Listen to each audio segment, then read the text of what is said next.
राइस्टार कामले सिलसिले में एक सुनसान सड़क से जा रहा था।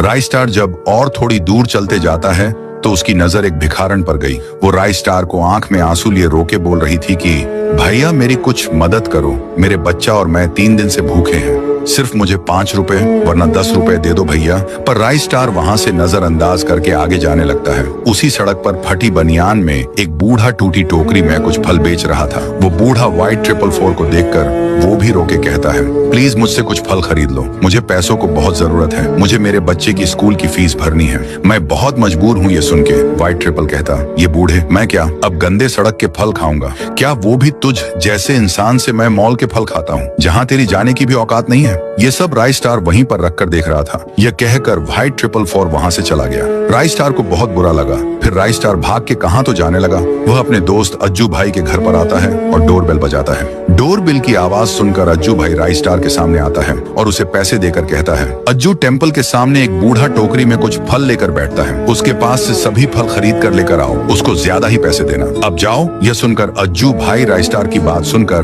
वहां से चले जाते हैं और जहां पर वह बूढ़ा फल लेकर बैठा हुआ था उसके पास ही अज्जू भाई जाते हैं और उसे राइस्टार के दिए हुए पैसे देकर बोलते हैं, सारे फल मुझको दे दो, बाकी बचे हुए पैसे भी तुम रख लो, पैसे मिलते सही। वह अंकल सारे फल अज्जू भाई को देता है। अज्जू भाई उसे फल को लेकर वहां से जाने लगते हैं। दूसरी तरफ अज्जू भाई सारे फल खरीदकर राइस्टार के सामने आते हैं और उसे सारे फल दे देते हैं। जू भाई फल देने के बाद राइस्टार फल को लेकर जाने लगते हैं। दरअसल राइस्टार उसी भिखारन के झोपड़ी के पास आता है जो उसे पहले सड़क पर भीख मांगते मिली थी। राइस्टार दरवाजे पर सारे फल रखकर डोरबेल बजाता है। बजाने के बाद राइस्टार जाके फेंस के पीछे छुप कर देखता है। वो भिखारन झोपड़ी से बाहर आती है और नीचे पड़े फल को आंखें फाड़ कर देखने लगती है। उसके बाद आजू बाजू देखने लगती है कि फल किसी के छूट तो नहीं गए।